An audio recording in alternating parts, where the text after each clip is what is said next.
Hi, it's Sir Ivy again. Thank you for coming back. Are you ready to read? Awesome! So since you're ready, stay with this video so I can teach you. Let's go! So in our previous video, we started reading a word that has a short E sound. So let's go ahead and continue reading a word that has a short E sound. So what is this letter again? Perfect. Yes, that is letter E, and the sound of letter E is eh. Right? So let's go ahead and read this word. So 'di ba ang sound ni letter D, D. Tapos ang combination or ang katabi niya is letter E. So ang basa sa kanila ay D. D, D. Tapos D. Tapos 'di ba ang sound nito na pag-aralan na rin natin? Ang sound nila ay yes, iisa lang po. Ito po ay k. Ito rin ay k. So, isa lang ang sound nila, k. So, let's combine all the sound together. That will be dek. One more time. Dek. Perfect. Alright, so with this word, ito naman, ang sound neto ay perfect. Yes, that is b. Tapos, tatabihan ni letter E. So, ang basa sa kanila kapag magkatabi ay be. O, kapag nakalimutan mo yung mga basic E sound natin, balikan mo yung previous video na may basic E words. Alright? So, ito, idudugtong mo yung sound ni k. So, let's combine all the sound together. That will be bek. One more time. Bek. Good job. How about this word? O, madali lang. Ano nga uli ang sound neto? Good job. Yes, that is n. Paano kapag may katabing e? Paano nga ang basa sa kanila? Very good. Yes, that is ne. Tapos idugtong mo yung sound neto. So let's combine all the sound together. That will be neck. One more time. Neck. Hello everyone.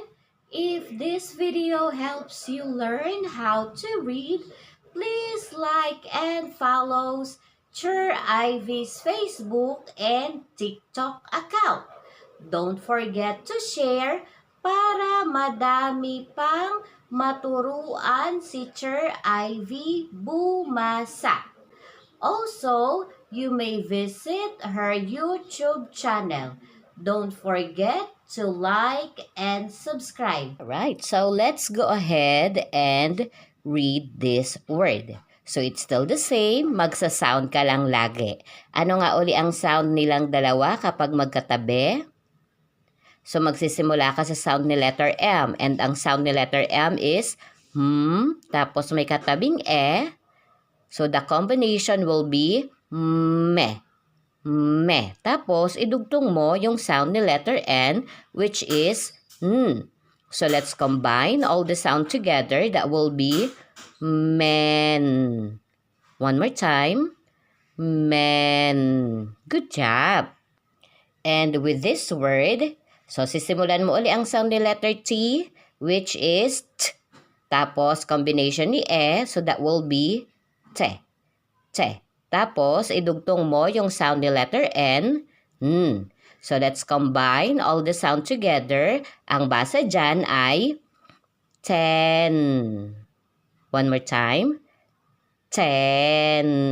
Very good. And with this word, di ba ang sound ni letter P, p, p. Tapos sasamahan mo or may katabi siyang letter E. So ang combination nilang dalawa, pag pinagsama, ang basa dyan ay pe. One more time. Pe. Tapos, idugtong mo yung sound ni letter N. So, let's combine all the sound together. That will be pen. One more time. Pen. Excellent.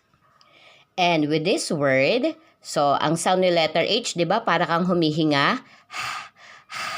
Tapos, isabay mo or itabi mo yung tunog ng letter E, which is E. Ang basa dyan ay he. One more time. He. Tapos, idugtong mo yung sound ni letter N. So, let's combine all the sound together. Ang basa dyan ay hen. One more time. Hen. Perfect. Tapos, itong word naman na ito, di ba ang sound ni letter Y, Y, may katabing letter E, so ang basa sa kanila ay ye. One more time, ye.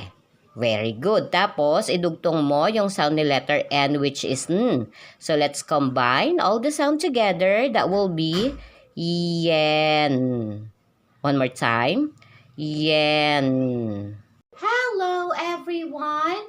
If this video helps you learn how to read, please like and follow Chur Ivy's Facebook and TikTok account. Don't forget to share para madami pang maturuan si Chur Ivy bumasa. Also, you may visit her YouTube channel. Don't forget to like and subscribe. Good job! You already know how to read. I'm so proud of you. Congratulations! So, until next video, okay? Bye for now!